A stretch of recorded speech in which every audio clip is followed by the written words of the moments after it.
a repartição da tela para que todos visualizem, o slide que eu preparei. Eu vou fazer uma revisão hoje. Os últimos assuntos que nós trabalhamos, pessoal, foi filosofia medieval e filosofia moderna, tá? Então eu fiz um slide hoje onde eu faço um condensado, né? Onde eu imprenso em 9 lâminas, em 10 lâminas, o conteúdo dessas aulas, para eu fazer uma espécie de uma revisão aqui. Tá chegando o mês de junho, depois vem julho, a gente vai encerrar o bimestre, se Deus quiser. Tá perto de vocês passarem desse primeiro bimestre para o segundo bimestre, se Deus quiser. Fiz um condensado aqui e a partir desse resumão a gente faz essa rememoração ou essa recapitulação, essa revisão acerca desses assuntos. Filosofia medieval e filosofia moderna, tá legal? Acompanha aí comigo essa revisão, ok? Bom, a filosofia medieval ela surge obviamente na chamada Idade Média. A Idade Média, inclusive, que a gente vê em história. Em breve a gente vai estar trabalhando esse assunto. Começa ali no século V da era cristã, dessa nossa era que estamos vivendo, e vai até o século XV, certo? Até o ano, mais precisamente, de 1453. E claro que o foco é a Europa, porque nessa época, aqui na América, viviam, além de tribos indígenas, alguns impérios poderosos, como, por exemplo, a civilização maia, não é? Mas o foco, digamos assim, da filosofia estava naquele momento, de fato, na Europa. Na Ásia é outra coisa, é o mundo oriental, a gente não está tratando desse assunto aqui, mas em termos de Ocidente, a filosofia estava realmente centrada na Europa. O período medieval, repito, vai do século V da era cristã até o século XV, aproximadamente 1000 anos. E a filosofia, durante esse período, sofreu a influência da mais importante instituição dessa fase, que é a Igreja Católica Apostólica Romana. Ela influenciou de forma direta e impactante na filosofia, no pensamento filosófico desse período, ok? Olha só alguns tópicos que eu coloquei aqui para vocês. A arte e a educação medieval ó, também foram fortemente impactados pela religião. No caso, pela religião cristã apostólica romana. Sua primeira fase se dá entre os séculos II e o século VIII. Essa é a fase que a gente chama de filosofia patrística. E tem aqui a definição do que é a filosofia patrística. Era o pensamento filosófico dos primeiros séculos, o sistema de doutrinas elaborado por alguns sacerdotes da igreja. A gente vai ver entre eles o Santo Agostinho, né, que a gente vai ver já já, ok? A título de revisão, já trabalhamos isso. Eles se preocupavam em trazer e em enaltecer as verdades da igreja, os dogmas da igreja, para dizer que Deus estava acima de todos, que a salvação, o homem tinha que lutar por isso, que a Santa Madre Igreja, você não podia ser rebelde, você tinha que obedecer aos ensinamentos, etc. E toda a razão humana, toda a ciência humana, a mente humana era controlada por Deus, e por aí vai, com forte influência, eu não diria nem influência, eu diria domínio do pensamento cristão da Igreja Católica Apostólica Romana, ok? Próxima lâmina, o que é que eu trago? O mais importante movimento filosófico da Idade Média, a escolástica. Nome bem interessante, né, que lembra a escola e que foi que vigorou ali entre os séculos IX e o século XVI, já no finzinho da Idade Média. Surgiu, aqui diz a legenda, ó, da necessidade de responder às exigências da fé ensinada pela igreja, porém de um modo racional, buscando a harmonia entre duas esferas, a fé e a razão. Uma coisa é a fé, a outra coisa é a razão. Eu vou dar exemplos aqui. A fé. Jesus Cristo morreu, mas ao terceiro dia ressuscitou e ascendeu aos céus e está à destra do Pai e por nós intercede. Esse tipo de discurso é um discurso baseado na fé. Porque do ponto de vista racional, e a razão é outra coisa, do ponto de vista racional não é possível alguém morrer e ressuscitar com 3 dias, nem com 2, nem com 5, nem com 10, né? Então, esse tipo de discurso ele só é possível mediante a fé. Porque, do ponto de vista racional, ele se desfaz, ele não tem credibilidade alguma. Então, o pensamento da escolástica era justamente de unir essas duas coisas aparentemente opostas, que os escolásticos vão dizer que não era oposto, a fé e a razão. Tá? É como se dissesse assim, não, Deus criou os seres primitivos e aí aconteceu a evolução. Quer dizer, você tentando casar, tentando juntar a teoria criacionista sobre o surgimento e o aparecimento do homem na Terra com a teoria evolucionista. É como se você estivesse tentando juntar as duas coisas. Porque, só lembrando, o evolucionismo diz que os seres humanos foram fruto de um processo evolutivo a partir de seres primatas, né? De seres muito mais rudimentares. E o criacionismo não, diz que nós já surgimos assim, a imagem e semelhança de Deus, fomos criados do barro por Deus, que deu sopro de vida nas nossas narinas, né? Fez o homem, depois fez a mulher de uma costela, etc. O escolástico queria juntar as duas coisas, queria juntar fé e ciência, fé e razão, como sendo coisas compatíveis. Né? Esse era o objetivo principal. Por isso que eles adotavam a obra de Aristóteles e de Platão. É o que diz essas outras legendas, essas mais clarinhas, de azul, que eu coloquei aqui. Vamos fazer a leitura rápida. A questão-chave do pensamento escolástico é conciliar elementos platônicos e aristotélicos com os valores de ordem espiritual. Platão, principalmente no mito da caverna, dizia que os homens estavam na ignorância como seres que habitam uma caverna com fogo e que só veem na caverna a resta, a sombra do que vem de fora. Somente formas, somente coisas disformes e não a realidade, que só poderia ser alcançada através do pensamento crítico e racional composto pela religião, pela filosofia. Então, o pensamento escolástico buscava unir as duas coisas. O pensamento crítico humano, a razão e o pensamento e o raciocínio humano com os dogmas da igreja, com os ensinamentos da Bíblia, com a espiritualidade. Beleza? Seguindo adiante, pessoal, temos aqui a menção sobre um dos mais importantes pensadores desse período, que é o Santo Agostinho. Aurélio Agostinho é considerado um filósofo neoplatonista, o bispo de Hipona. Conciliava elementos da filosofia platônica e os valores religiosos. Defendia a posição de que a última palavra deveria estar na revelação. Porém, é a razão que norteia a fé e lhe dá coerência. Por exemplo, aquela questão, para você entender melhor, do livre-arbítrio. O que seria o livre-arbítrio? Tem o ensinamento divino. Não peque, não cometa o mal, escolha o bem.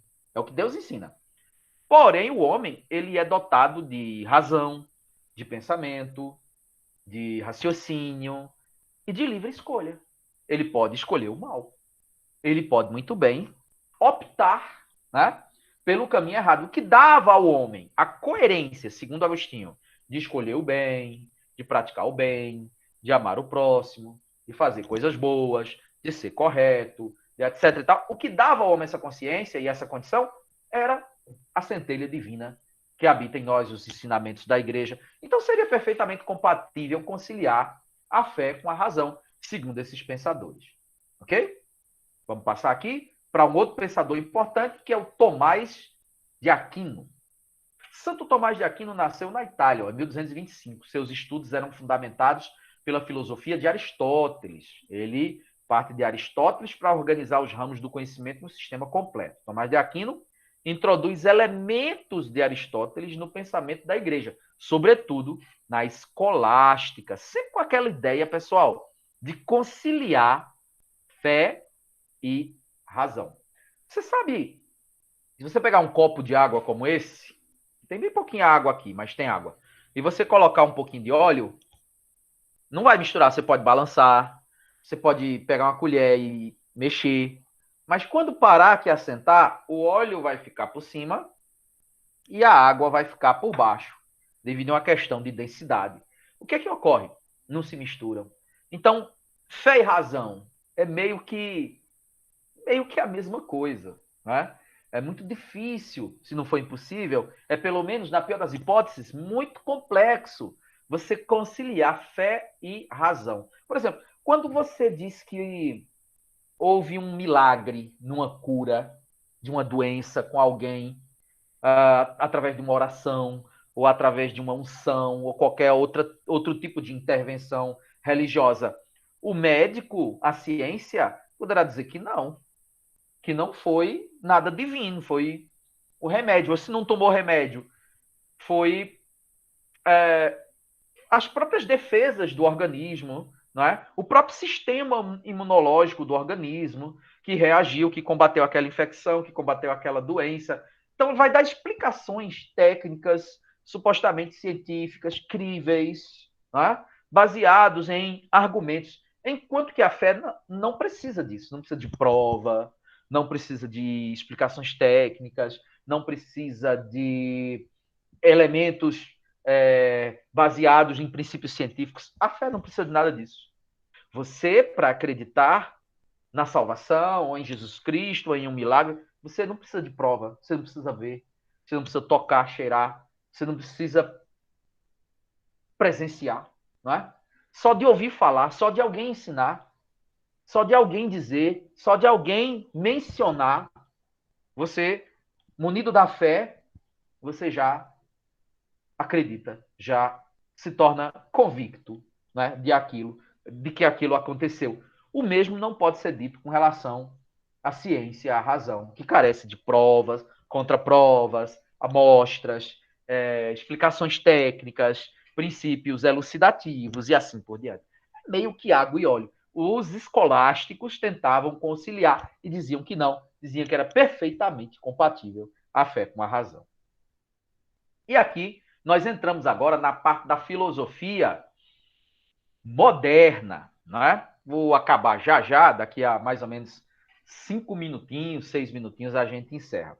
Então a filosofia moderna, ela ocorre em um tempo em que estava acontecendo diversos fatos históricos lá na Europa. Para vocês terem uma ideia das mudanças, né? O renascimento cultural, com pensadores do porte de Donatello, Rafael, o Leonardo da Vinci, a chegada do europeu na América, não é? A chegada dos europeus aqui no continente, portugueses, espanhóis.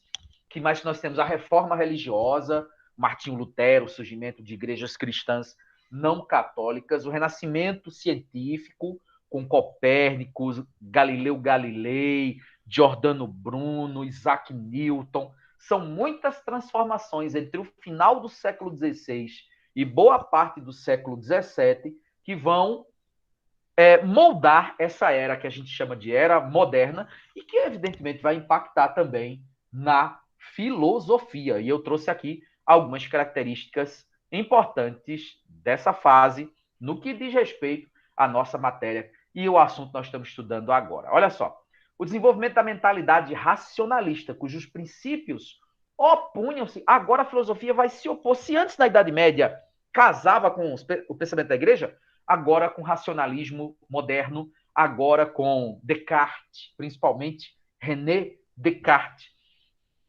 um dos grandes pensadores, filósofos dessa fase. O pensamento filosófico vai se apartar do pensamento da igreja, dos dogmas, da fé, da influência da igreja, do pensamento e da crença religiosa. Tá certo? Outra coisa que eu posso destacar aqui é esse nominho que está perto dessa setinha preta. Empirismo. Não de cima, racionalismo, você já sabe, a gente já falou aqui, que é o pensamento crítico, não é? Humano. Mas esse de baixo, empirismo. Muito importante, que é uma característica principal e fundamental da filosofia moderna. O que é o empirismo? Era, aqui o nome fala, afirma que para se aceitar um conhecimento como científico, deve ter comprovação através de experiência. Então é o seguinte, você pode demonstrar, você pode comprovar, você pode explicar aí como chegou a esse resultado, como que esse conceito que você está estabelecendo pode ser tido como verdadeiro, apresentar as provas. É isso que é o empirismo. E mais, através de experiências. Nós somos dotados de sentidos. Nós temos o olfato, nós temos o paladar, nós temos a audição, nós temos a visão, não é? nós temos o tato. Esses são os nossos sentidos.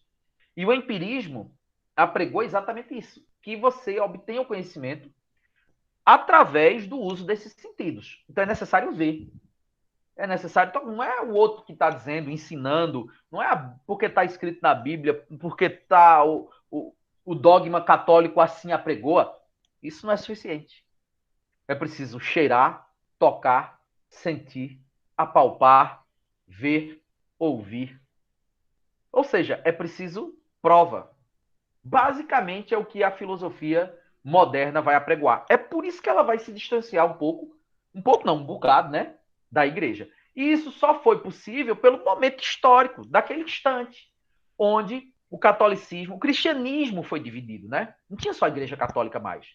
Agora, com a reforma religiosa, surgiram os luteranos, surgiram os presbiterianos, os calvinistas, os puritanos, os huguenotes, os anglicanos na Inglaterra, todos cristãos, mas não eram mais católicos. Então, a força do catolicismo, ela vai ser diminuída, não é?